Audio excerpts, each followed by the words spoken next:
I know that you want to take North, and I do really want to talk to North, but first I would like to talk with Tom in Georgia, because Tom's been waiting on the line for a while. This whole time, actually. Yeah.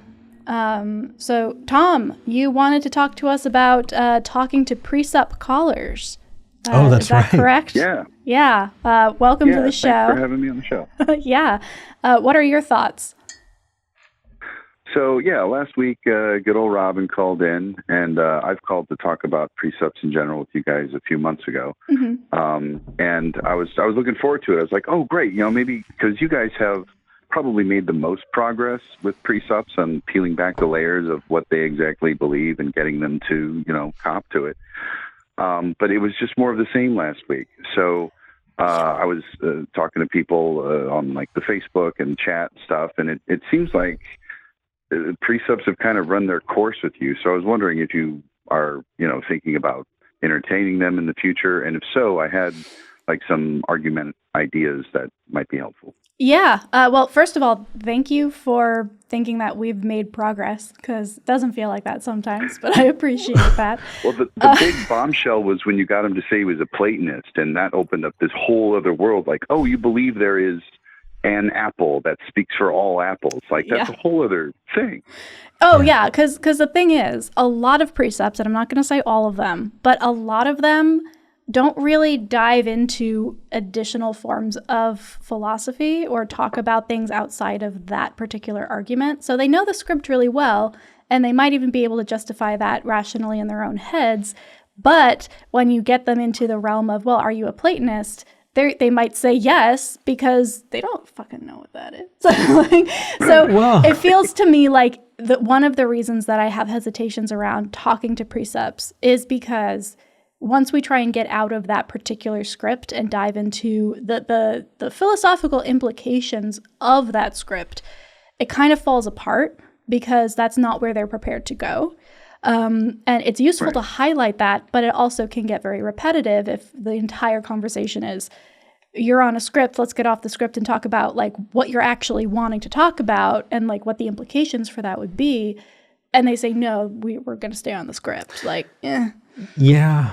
Right. Yeah. It's ultimately, I think that there are a couple of things that are bound up in this conversation. And I would love to take this opportunity to address a few of them. One of them, we've gotten a lot of comments saying, you're never going to convince the caller, so why are you wasting your time? Stop. You're not convincing the caller. We don't have expectations that we're going to be convincing callers.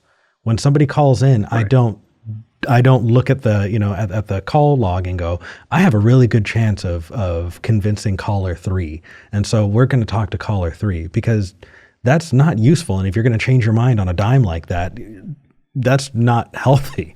And so if, for people who are watching that are saying, oh, well, you're arguing with this presup and you're never going to convince them. Well, no, duh. We're having this conversation because a lot of people don't get to see them had out and don't get to see, what happens. And that's a really interesting conversation to see had out.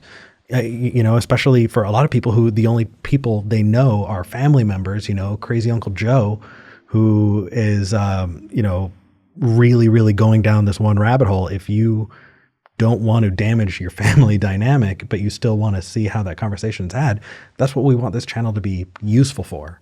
So first off is that for people who are saying, well, you're never going to convince them. Well, no, duh. That's not what the show's about. I mean, it's a bonus. Like, we try, but it is. But if somebody says, I was watching and you positively influenced the way that I look at the world and I have a more critical eye because of what you've done on the show. Awesome. Number 2, there's a big difference between a select group of presups and all presups. Yeah.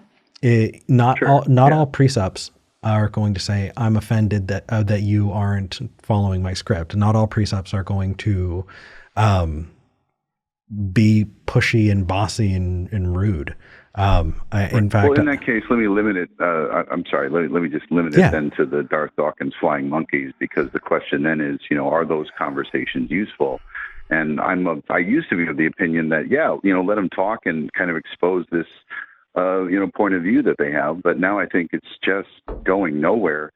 And I think you're at a disadvantage because you're trying to argue honestly. And the best example I saw of turning the conversation on, turning the script on its head was I saw a YouTube clip where a guy said, look, let's just assume that I'm completely wrong about everything, right? My worldview is based in absurdity, and I don't have a rational thought in my head. Now, tell me about Jesus and supernatural revelation, or whatever it is that it's, has convinced you, and keep it on them. Yeah. Yeah. I love that you called in, Tom, because we had this conversation literally last night. And I was talking about how we cannot argue honestly with somebody like that, and that an argument that is meant to flummox and not to communicate is going to be a better tactic moving forward.